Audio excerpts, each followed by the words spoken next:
It's the Happy Families podcast. It's the podcast for the time-poor parent who just wants answers now. It's about saying that you have to be so well regulated yourself when your children have big emotions that you can hold it together, not catch their cranky, not catch their chaos, not catch their crazy, just try to help them catch your calm. And now here's the stars of our show, my mum and dad. So I'm in the shops the other day trying to find one of our children who is not where she told me she would be at the time that she told me that she would be there. Uh-oh. But she doesn't have a SIM card in her phone because she can't pay for a phone, so therefore she doesn't have one. She just has one that she uses at home now and then. So I can't contact her. Apart from that, because I know I can't contact her, I don't have my phone anyway. So I can't contact anyone about anything. And I'm feeling lost, and I'm starting to get... hangry? No, not hangry, just feeling discomfort and feeling a little bit annoyed. I've been waiting for 10 minutes. She hasn't shown up. And this man walks over to me wearing a beard.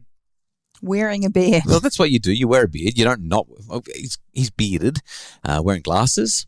And he says, Justin Coulson. And I said, yeah, that's me. And I'm still looking worried, and I'm looking past him and over his shoulder and around the corner trying to find this daughter of ours who's not showing up. And he says, my name's Ian. I just want to let you know what a difference you've made in our family's lives. Like my wife, she's just over here with my mother-in-law and our baby, and what a difference. They've got like a 3 or a 4-year-old. And he's just being so kind to me about how I've helped. And I'm looking at him going, just don't follow me right now because I've got a cranky look on my face because I have a daughter who's not here and I'm feeling a little bit stressed right now. And he said, well, you've taught us how to be gentle parents, and I'm sure that you'll be gentle when you find her. And I was very gentle when she finally showed up 20 minutes late. But he got me thinking. He said that I'd taught him all about gentle parenting, and that's not something that I really promote. It's not something that I talk about. I don't argue in any way, shape or form that I'm a gentle parenting advocate. Because I'm all about, well, in the parenting revolution, I'm all about the need supportive parenting style that I've written about at length. But it got me thinking gentle parenting is really everywhere. And there's an awful lot in common with what I share and what gentle parenting seems to be. But while I was thinking about that, I was doing some Googling and found an article that was in the Sydney Morning Herald a couple of months ago from Samantha Selinger-Morris, the host of the Please Explain podcast. And Samantha basically said, gentle parenting is making kids helpless, which made me think, I wonder what other criticisms there are of gentle parenting out there. I'm a critic at times of some elements of gentle parenting. And so, Kylie, I've done some research. Well, not the real true academic research, but I've done some Googling. Uh-oh. I've done some Googling. Here are the criticisms of gentle parenting. And I thought we could talk about them and then describe whether the criticisms are valid or invalid and what we can do in our parenting to be better, regardless of what we want to call our parenting style. How many criticisms do you have? I came up with five as I was looking around and trying to find ideas. 5 criticisms of gentle parenting. Okay, what are your 5? Number 1, people accuse gentle parents of being permissive. The kids can get away with anything, no limits, no boundaries. All that matters is the kids' emotions, and if the kids are having a hard time, that's okay. You just don't let them do anything that makes them feel those big, horrible, negative emotions. Well, you see this really play out in young kids, specifically when it comes to gentle parenting. Yes. Big emotions. They've stolen a toy and mum and dad, coddle them and... Got to come in and fix everything up. We also saw it in parental guidance when it was time for the photo shoot, the family photo shoot. It was literally in episode 1, and our gentle parents, they had a particularly tough time. I'm just going to come sit with you, okay? Hey. What is it that... No, we're not going to be hitting. Your children, to me, showed zero respect for you. You picked up one of your children and they smacked you. How do you deal with your kids smacking you? I see no respect. I see no discipline. Mate, if any of my kids struck at me, that's not okay. So that's the first criticism that seems to come from people who are unhappy with the whole gentle parenting thing. It's just, it lets the kids get away with whatever they want. What's number 2? It's not gentle on parents. And what I mean by that is to be a quote-unquote gentle parent, or if we extend it into any of the more child-oriented parenting styles, it means that it takes a lot. It takes a big toll on us. It is harder to parent like that for us, especially in the short term, than it is to be more authoritarian. Okay, well, I'm just going to put it out there that if you were looking for gentle in your life, that becoming a parent probably was not the right thing to do. Yeah, but you don't know that before. You just see these little angels being cuddled by their mummies and think, oh, I want to hold that baby. I want to do that as well. Parenting in general is not gentle. It's a gladiator sport, isn't it? It's so hard. Toughen up. Is that what you're saying? I'm not saying toughen up. I'm just acknowledging that regardless of what style you go with, parenting is not gentle on us. It is hard because it puts a mirror up to ourselves in all the things that we wish we weren't. I guess the criticism really is... or where we lack. It's about saying that you have to be so well regulated yourself. No matter how hungry or angry or lonely or tired or stressed you are, you have to be so well regulated yourself when your children have big emotions that you can hold it together, not catch their cranky, not catch their chaos, not catch their crazy, just try to help them catch your calm.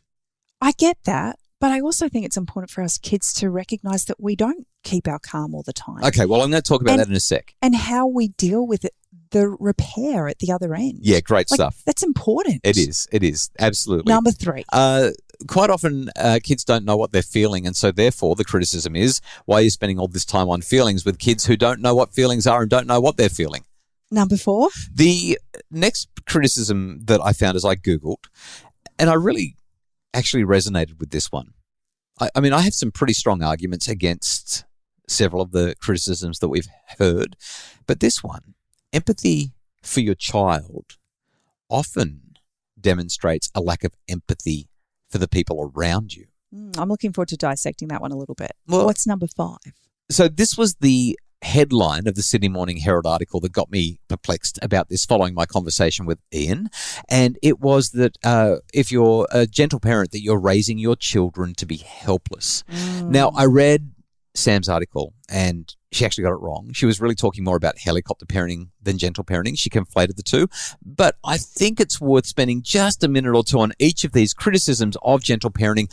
Not that I'm an apologist for gentle parents, not that I'm here to advocate for gentle parenting, but just to emphasize how important it is that we recognize the good and the bad and that we get this stuff right, because so much of it actually does tie in with what needs supportive parenting is, the stuff that I talk about, because it is a very nice way to raise your kids.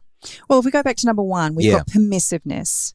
Can I just put it out there that you could be any number of parenting styles and still have a permissive attitude towards certain things? Oh, totally. Like free-range parents, unquestionably, are oriented in that direction. It really is a thing. But if you think that permissive is part of gentle parenting, then you just don't understand what that parenting style is about.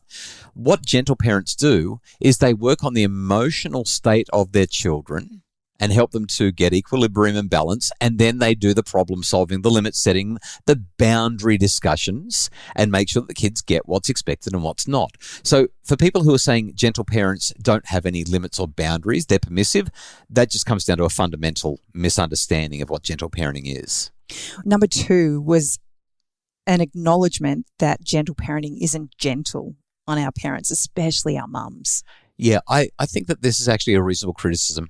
We have got to be all things to all people all the time, and it's hard to be balanced. It's hard to be calm, especially when you've got way too much going on, not nearly enough time to get it all done, no money to pay for it all, and it's all feeling too hard. Oh, and you've got 3 kids who are having a big screaming, banshee, fight, meltdown, chaos, craziness thing happening in the next room. So can I ask a question? Yeah. Is it any easier to be angry all the time? No, it's not. That's really important. And I was going to contradict myself a little bit just before you asked the question and say that the alternative is no better. And in fact, if we can be gentle to the kids, if we can work with them on their emotional state, what we're typically going to do is build up our children's and our own emotional intelligence and therefore our emotional resilience. And over time, we will get better at it and it will be gentle on us. I think that criticism is completely unwarranted. But I also think it's important that we get real with ourselves and every now and again just acknowledge the reality of humanity which is that sometimes this stuff is hard and sometimes we're going to get it wrong. And sometimes everyone is just having a big emotional moment and a dummy spit, toys out of the cot, taking my bat and ball, going home. Sometimes life is like that as well. If our kids don't see a full range of emotions, then they actually don't have any reference point to deal with it when they see it out in the big world. If we live in this little utopia bubble, and I don't know anyone who does, but if we live there, the first time our kids come up against somebody who is really angry, like that will shake them to the core. I want to extend what you've just said a little bit and highlight it's not just you said the full range of emotions, but your conversation has focused on being frustrated and angry. What our children really need to be exposed to is an expansive emotional vocabulary, because your emotional world can only be as big as the words you have to describe it. Yeah. And so our job really is to sit with our children and say, what does it feel like now? Calm, contented, or maybe pensive. Start to expand their emotional vocabulary.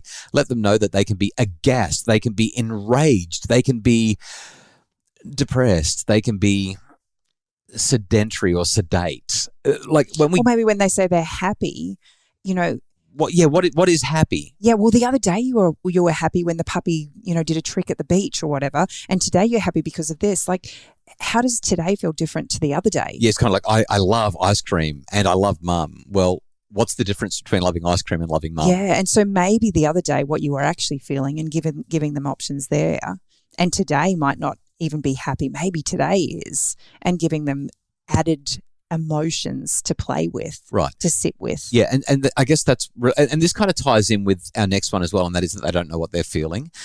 When we expand emotional vocabularies, we expand emotional range and emotional experience. We build emotional intelligence, and ironically, we start to learn what we're feeling. So people who will say, I'll stop being, a gentle parent. This isn't working. This is ridiculous. Your children don't know it. Well, how are they going to know it unless you do this with them? The emotion coaching, the emotional conversations are really important.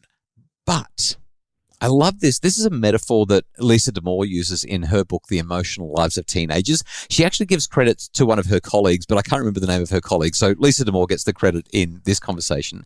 She says this, it's really important. She says, emotions matter. They give us valuable information. But imagine you've got a board of directors running a business. You don't let your emotional member chair the board. You make sure that the planning and strategy guy or girl is chairing the board. Emotions get a seat at the table, but they don't chair the board. They pass on relevant information, but they don't chair the board. And I think that is perhaps what the whole gentle parenting, emotionally intelligent parenting movement is really all about. It's about saying, let's take this information, let's build it into our decision-making processes, but let's make sure, and this is a valid criticism, some people really do, because I'm going to say they pander to their children's emotions rather than coach their children through their emotions. There's a big difference, and I've seen both. When we're pandering, when we're letting our children have all of the emotions all the time for way too long without the coaching that helps them to settle and then the problem solving that comes subsequent to that, what we are doing is we are elevating emotions to a level that they shouldn't be, and that will come back to bite us. That is a reasonable criticism of gentle parenting done wrong. So just recently we had an experience. We have one of our children in particular is very emotional. Yeah. Big emotions in lots of different ways and different areas of life. Much emotion. And so recently I decided to take her to a kinesiologist. Right. And as part of that process, she kind of just helped us to understand why there was so much big emotion. And so since then, I've noticed a massive shift in this child, to the point that we had pretty much a whole week almost without any big emotion. Like, it was like, this is massive for this child. But towards the end of the week, things started to escalate again. And I sat down with her and I said to her, what's going on? I said, we've had a really, really good week. And I said, and things just seem to be unraveling a little bit. And she said, I've already told you what's wrong. And I said, can you tell me again? And she explained that something had happened on Friday at school. And it's just sat with her over the weekend, and she's been mulling over it. And obviously, the more she's thought about it, the bigger it's got in her head. And so we were able to talk about just what a gift it is when her emotions start to get big. It's actually an acknowledgement that there's something that needs to be done. It's actually, if we can see that emotion literally as a gift to highlight that there's something we need to address or work on, it changes everything. It really does. It changes everything. And she was able to we had a big embrace. I put some oils on her and said, I love you. And just, you need to remember that in spite of the challenge that you've had here, there are people that love you for you. And that's what you need to focus on. The gentle, compassionate approach, the needs supportive approach makes such a difference. Now, we have two more things to talk about, and we're almost out of time. So which one was the next one? We were talking about, empathy. Yeah, so when we get empathic with a child, sometimes that leads to a lack of empathy for other people around you. So just quickly, like if you're in a restaurant or in a shopping center or in a park and your child is having a meltdown, yes, you do need to be gentle with them, but that doesn't necessarily mean that is the time and place to go through the entire process. Sometimes look around, read the room. It might be worth saying, I know you're really upset and we need to deal with this, but let's go for a walk outside, or let's move over there, or let's move away from these people. Or there's times where I've had to say to the kids, I know that you're really upset and I want to talk with you about this, but I can't do that right now. Yeah, and it's going to depend on the age of your child as to... that we can just move through this as best we can now, and you and I can spend some time later tonight. I guess the real point here is empathy for others needs to be considered. It's not just about you and your child. It's kind of like those people who walk around and they're having conversations on speakerphone. It's like, no. We don't care. We don't want you to have this conversation. We don't want to hear the conversation. Take it somewhere else. You can empathically and gently kick it down the road or move your child elsewhere so that you can show consideration for others. And your last one is this notion of raising kids to be helpless. Yeah, so this is what Samantha Selinger-Morris said in the Sydney Morning Herald. Like I said, she conflated helicopter parenting with gentle parenting, and it kind of, this just highlights how much people struggle to get it right. But she does quote from Judith Locke, who wrote The Bonsai Child, and I think that she said something that was, it sounds like it's a bit of tough love, I kind of like what she said. Judith Locke said, we've kind of written a script for kids where everybody else is responsible for making you feel better. She says, I think it's the current environment in which we always emphasize care in these situations as opposed to slowly introducing demands or expectations and opportunities for them to overcome it. Now, I don't want to turn this into a toughen up princess conversation. That's not what it is. I don't think you need to, though. I think about the 3 C's that you talk about regularly. Yeah, well, these are the 3 basic psychological needs, and we've alliterated them. It's not technically what they are, but... You've got connection. Yep. You've got competence, and you've got... a sense of control. A sense of control. Yep. If we're able to look at how we're able to meet each of those needs, what I love about a true gentle parent approach is that we're doing this in a way that supports our children's autonomy. We're acknowledging that they're a human who has rights, feelings, emotions, and desires, wants, needs. So it all comes back to, and Judith Locke has said it, although not in these words, if we can help our kids to get their head around their emotional state and pull it back together, then we can begin to slowly introduce demands and expectations and opportunities for them to overcome it. We do need to help them to learn about those emotions, though. That's the core of need-supportive parenting, and gentle parenting overlaps really nicely with it. I just think we need to stop the bashing up, though, of gentle parenting and gentle parents. These are parents who are really involved and invested in their kids' well-being and growth and development. And if they do it right, I think, well, we don't have any research on gentle parenting. We've got plenty of research on several aspects of it, and they all point in a positive direction. We've got years and years of research that supports the parenting styles that we grew up with, which were very different. Yeah. Very different. And an absolute lack of emotional vocabulary to suggest that while this might not be the golden standard, we're leagues ahead of where we were. So I'm just going to say generations ago. I'm just going to say it. What are you going to say? Gentle parenting is not going to ruin your kids. Really? That's what I'm saying. Okay. The Happy Families podcast is produced by Justin Rowan from Bridge Media. We appreciate Craig Bruce, our executive producer, for helping to make the show great. If you're enjoying the show, please share it with your friends. We love it when you pass on the word that the Happy Families podcast is making an impact in your family. Thank you so much to everyone who shares it. For more information about making your family happier, we'd love for you to visit us at our Facebook or Instagram, Dr. Justin Coulson's Happy Families, or at happyfamilies.com.au.